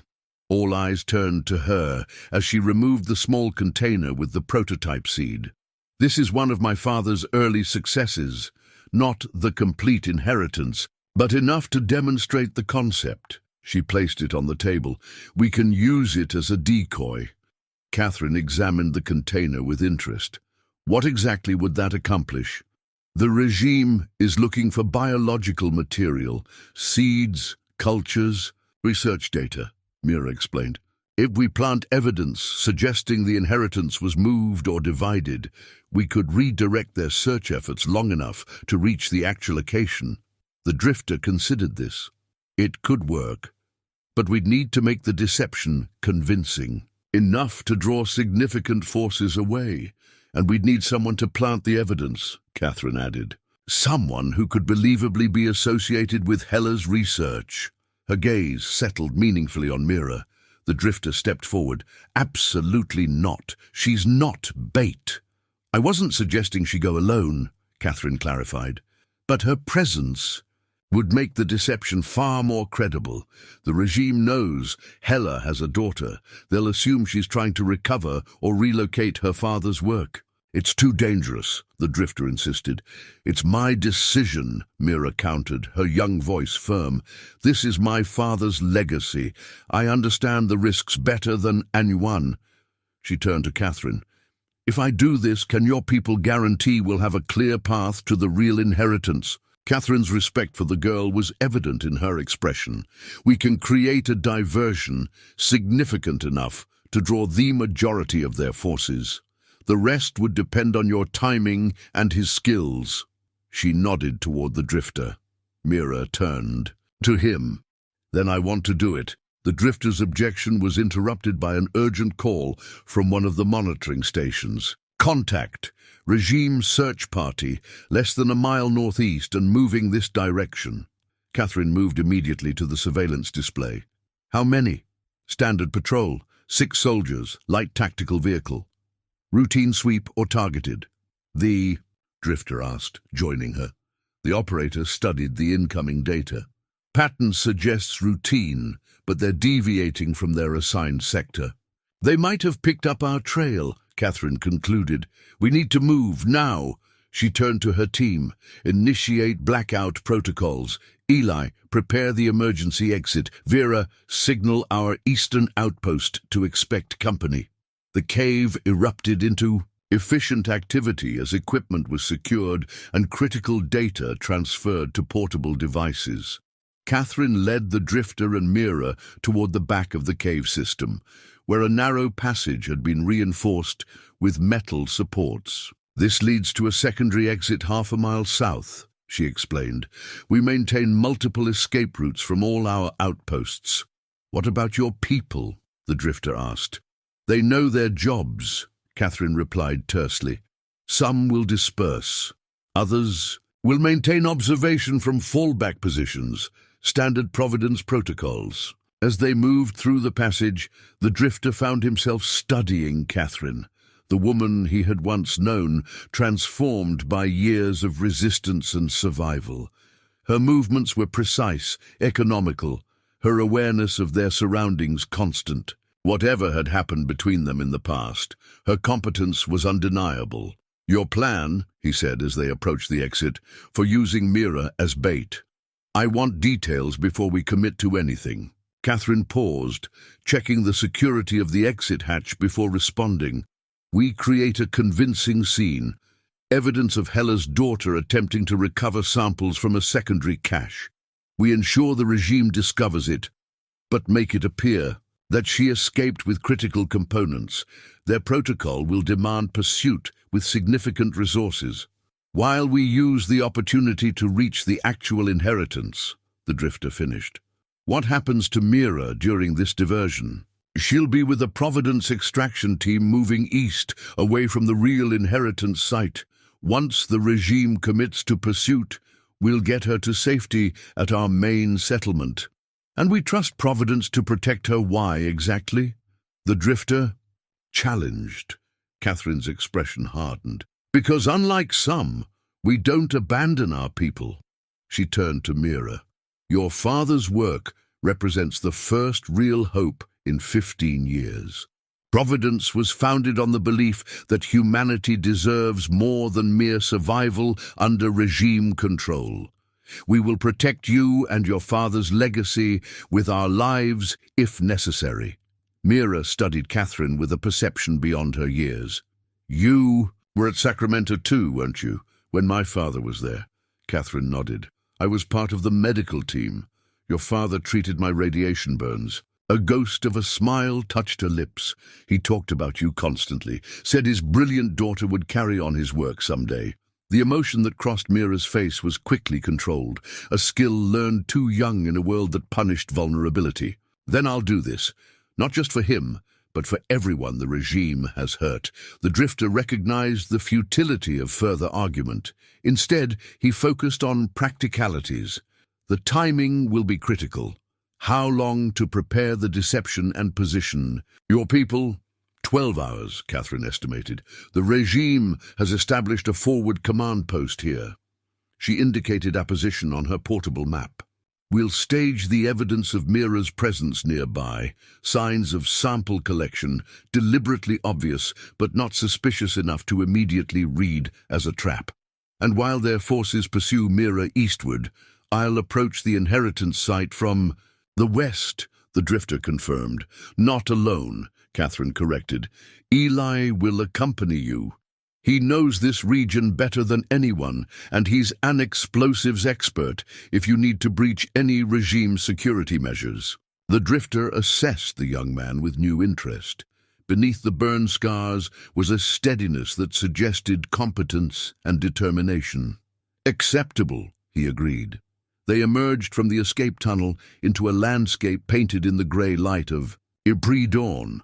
In the distance, the silhouette of the Cascade Mountains rose against the slowly brightening sky, a reminder of the world that had existed before catastrophe rendered much of it uninhabitable.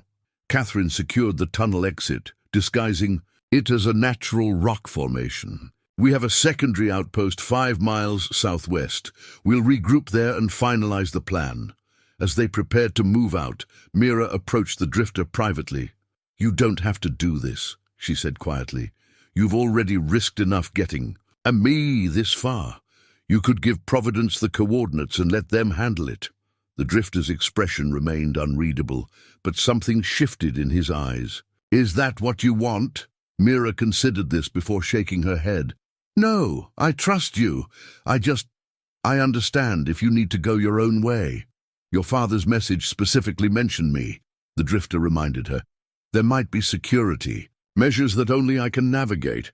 He adjusted his pack, his decision made. Besides, I've come this far, might as well see it through. Catherine interrupted their conversation with urgent news from her communication device. Regime forces are converging on the Cascade Center in numbers we haven't seen before. Something's happening. What kind of movement? The Drifter asked. Transport vehicles, heavy security. They're bringing something or someone in. Catherine's expression grew grim. I think they're moving your father, she told Mira, which means they're close to extracting the location. Whatever we're going to do, our timeline just shortened. Dramatically. The Drifter exchanged a look with Mira, both understanding the implications. The race for the inheritance had entered its final, desperate phase, with the future of not just Hella's research, but potentially humanity's relationship with their poisoned world hanging in the balance. Then we move now, the Drifter decided. There's no time left for planning. The regime's forward command post dominated the valley like an alien intrusion. Prefabricated structures erected with military precision, surrounded by sensor arrays and defensive positions. Armored vehicles patrolled the perimeter, while drones maintained constant aerial surveillance overhead. From their vantage point on a distant ridge, the Drifter and Eli studied the operation through high-powered scopes, noting patrol patterns and security vulnerabilities. More activity than usual, Eli observed. Catherine's intelligence was correct. They're accelerating the search. The Drifter focused his scope on a heavily guarded transport arriving at the center of the compound. The rear door opened to reveal a medical containment unit being carefully offloaded by technicians in protective gear. Hella, he confirmed grimly. "They've moved him directly to the search area." In the 12 hours since implementing their plan, events had progressed with alarming speed. Mira, escorted by Catherine and Providence operatives, had successfully planted evidence of her presence at a false location 6 miles east. The deception, complete with deliberately obvious samples similar to the prototype seed, had been discovered by regime patrols within hours. As predicted, they had redirected significant forces to pursue what appeared to be Hela's daughter, fleeing with critical research materials. The diversion had created their window of opportunity, but that window was rapidly closing. "We have maybe 2 hours before they realize they're chasing a decoy," Eli estimated, checking his equipment one final time. "The real inheritance site is 3 miles northwest of our position, in that outcropping." He indicated a rocky formation, barely visible in the distance. The drifter nodded, his focus absolute. "What's our approach?" "There's a drainage channel that runs parallel to their western perimeter.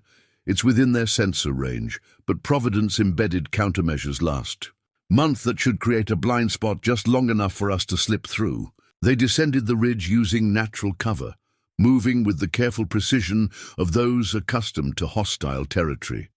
The sun had reached its zenith, its harsh light diffused through the ever-present haze that had been the world's atmospheric signature since the event.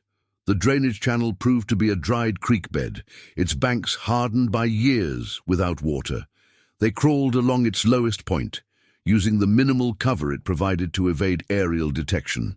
When they reached the critical section where they would cross into regime sensor range, Eli retrieved a small device from his pack. "Localized EMP pulse," he explained. "It'll create a 30-second disruption in their sensor grid, not long enough for them to register as an attack, but they'll mark it as a system fluctuation requiring maintenance. 30 seconds to cross. 200 yards of open ground," the drifter calculated. "It'll be tight." Eli's scarred features formed a grim smile. "Then we'd better not waste time talking about it." He activated the device, counting down softly. 3, 2, 1. A barely perceptible pulse emanated from the device. On cue, they burst from cover, sprinting across the exposed terrain toward a cluster of boulders that marked the boundary of their target area. The drifter's lungs burned with thought, his body resilient after years of survival, but no longer young, protesting the sudden exertion. They reached the shelter of the rocks with seconds to spare, pressing themselves against the sun-heated stone as a regime patrol vehicle passed less than 100 yards away. Its sensor array swiveled methodically, resuming normal function after the brief disruption. "That was the easy part," Eli whispered. "Once the patrol had moved on, from here to the site, we're in their active search grid." The drifter surveyed the terrain ahead, a labyrinth of rock formations and unstable ground leading to the outcropping Hela had designated as the inheritance site. Regime search teams could be seen in the distance, systematic in their movements as they examined each potential hiding place. "We need a distraction," the drifter decided, "something to draw the search teams away from our path without alerting the entire command post." Eli reached into his pack, producing a small drone roughly the size of his palm. "Providence Reconnaissance Unit. It can mimic heat signatures and movement patterns." He programmed it quickly. "I'll set it to simulate human activity moving eastward, away from our position." The tiny drone lifted off silently, skimming low across the ground on a trajectory calculated to attract attention without appearing too obvious. Within minutes, one of the distant search teams altered course, following the phantom signature toward a section of broken terrain. "Now," Eli urged, and they advanced through the resulting gap in the search pattern. Their progress was painfully slow, a careful dance of movement and concealment, timed to the predictable rhythms of regime protocols. The drifter led, his years of wasteland survival manifest in an almost preternatural awareness of sightlines and danger zones. As they neared the designated coordinates, a new complication emerged. the rocky outcropping that appeared to be their destination was surrounded by recently installed regime equipment, scanning devices, and sampling drones systematically examining the site. "They're close," the drifter muttered. "Too close." They found temporary shelter in a narrow crevice, observing as regime technicians methodically analyzed the area. In the center of the activity stood a portable laboratory where data from the scanners was being processed in real time. Eli studied the operation through micro-binoculars. "They don't have it yet. They're still searching, which means we still have a chance," the drifter replied. He examined the coordinates one final time, comparing them to the landscape before them. Something wasn't aligning correctly. The inheritance should be directly beneath the outcropping, yet the regime was focusing their efforts on the surface. A realization struck him. "It's not in the rocks," he said suddenly. "It's under them." He pointed to a barely visible feature at the base of the formation, what appeared to be a natural spring, its moisture creating a small pocket of green in the otherwise barren landscape. There. Water means access to the underground aquifer system. Heller wasn't hiding his inheritance in a cave. He placed it in the water table itself. Eli considered this with growing excitement. Brilliant. The underground water systems are one of the few parts of the ecosystem relatively protected from event contamination. If he developed a storage system that could survive submersion, then his inheritance could potentially spread through the entire watershed. The drifter finished, not just remediating a single location, but gradually expanding its influence through the natural water distribution network. Their new understanding presented an immediate tactical problem. The spring was at the center of the regime's search area. Under constant observation, direct approach would be impossible without detection. Eli assessed their options. "We need more than a distraction this time.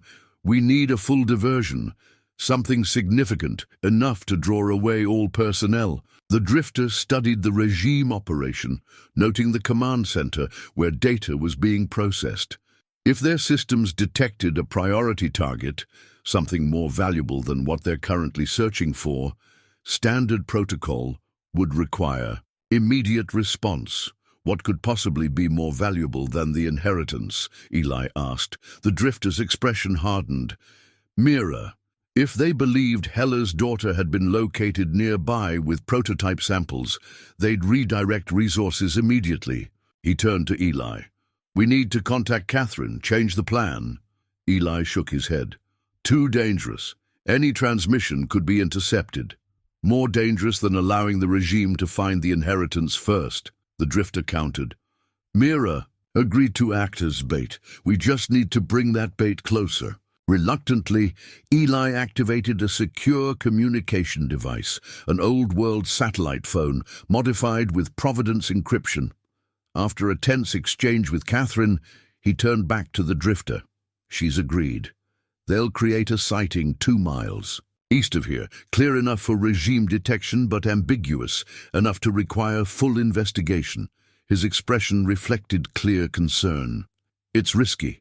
If the regime responds with overwhelming force, Catherine will protect her," the drifter stated with surprising conviction. "We just need the distraction to last long enough to extract the inheritance." They waited in tense silence, watching the regime operation continue its methodical search of the outcropping.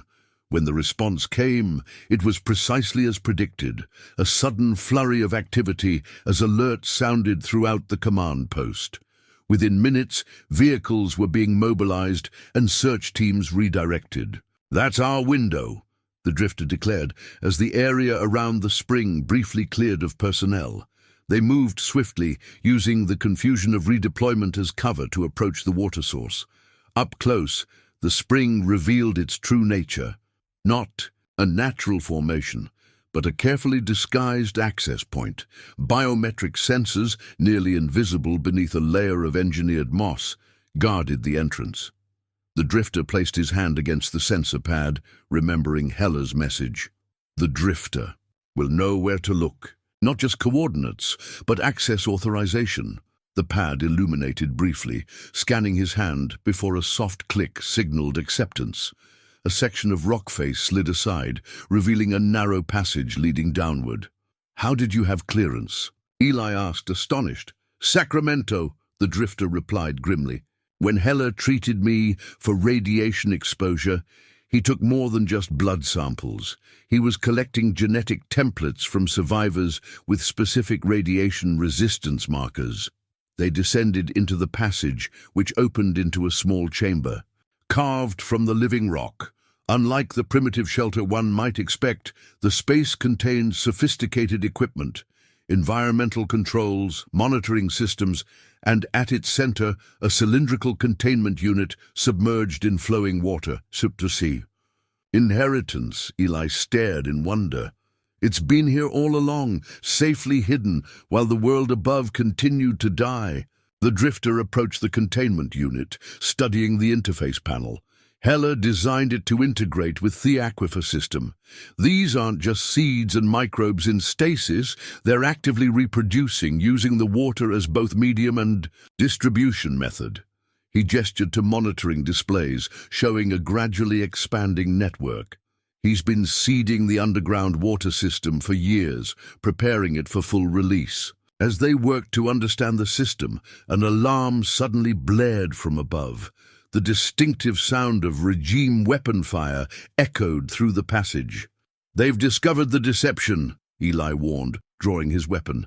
"We need to secure the inheritance and evacuate immediately." The drifter studied the containment system, quickly assessing their options. "It's too large to move intact. We need to initiate the full release protocol." He accessed the control panel, navigating through security measures, with the knowledge Heller had somehow anticipated he would possess. "How long?" Eli asked, positioning himself at the passage entrance. "Minutes to initiate, hours to complete full deployment," the drifter replied, his fingers moving with increasing urgency. "The system will continue independently once activated, but we need to protect it until the process is securely underway." The sounds of conflict intensified above them, Providence operatives engaging regime forces to buy them precious time.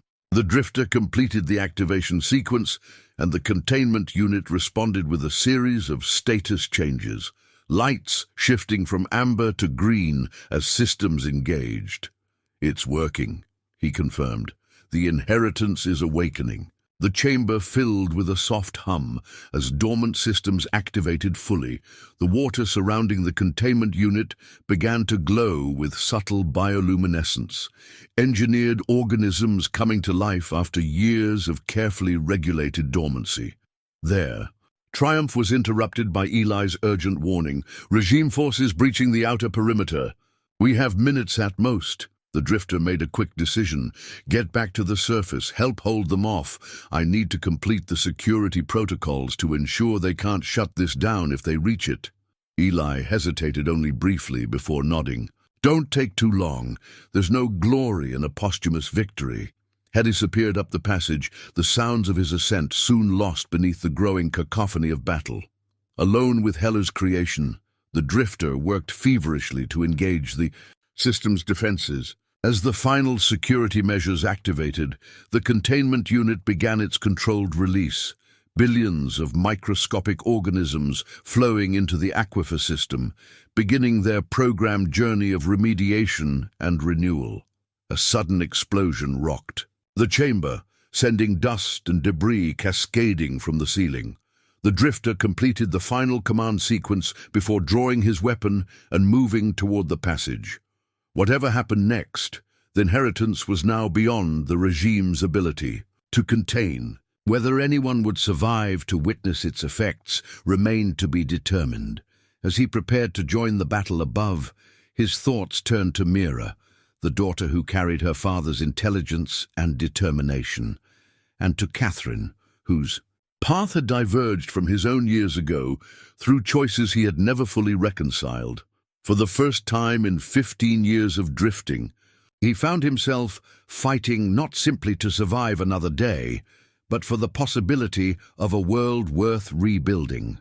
3 months later, The drifter stood on a hillside overlooking what had once been a dead zone, now transformed into something miraculous. Patches of vibrant green pushed through the grey soil, not the sickly mutated vegetation that had dominated the post-event landscape, but healthy plants reminiscent of the world before the collapse. The inheritance was working, gradually restoring life to land long considered irredeemable.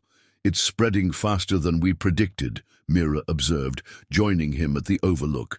No longer the frightened girl he had first encountered, she had grown into her role as her father's successor, working alongside Providence scientists to monitor and expand the inheritance's impact.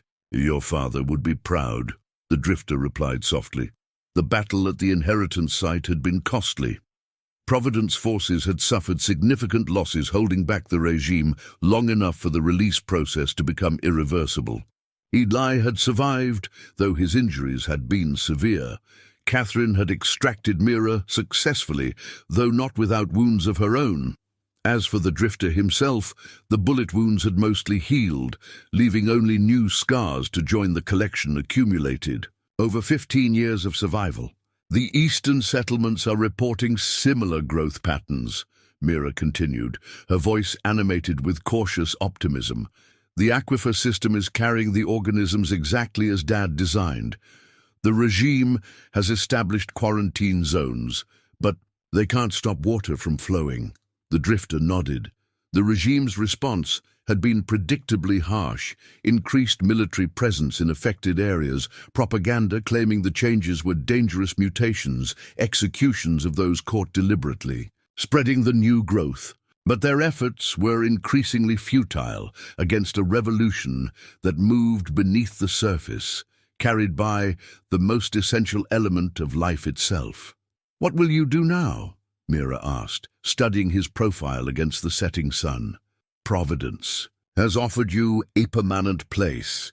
Catherine mentioned it specifically. The question hung between them. For most of his adult life, the drifter had been defined by movement, by the refusal to establish connections that could become vulnerabilities. Yet here, witnessing the literal rebirth of a world he had assumed was dying. Old certainties seemed less absolute.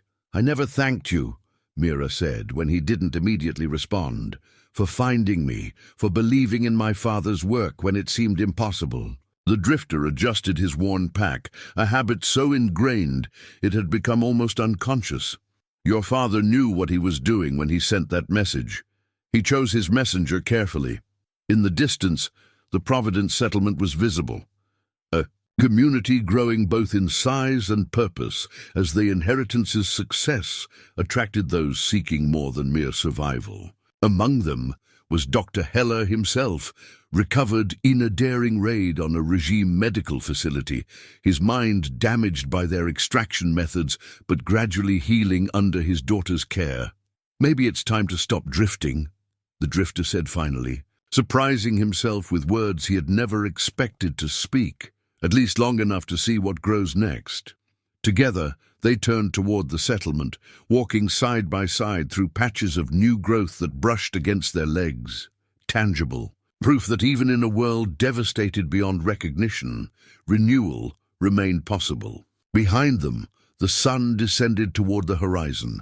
Its light filtered through an atmosphere that for the first time in 15 years held the faintest promise of clearing. The world they had known was gone, but perhaps the one taking its place might in time prove worthy of the sacrifice required to reach it. For now, that possibility, that inheritance, would have to be enough.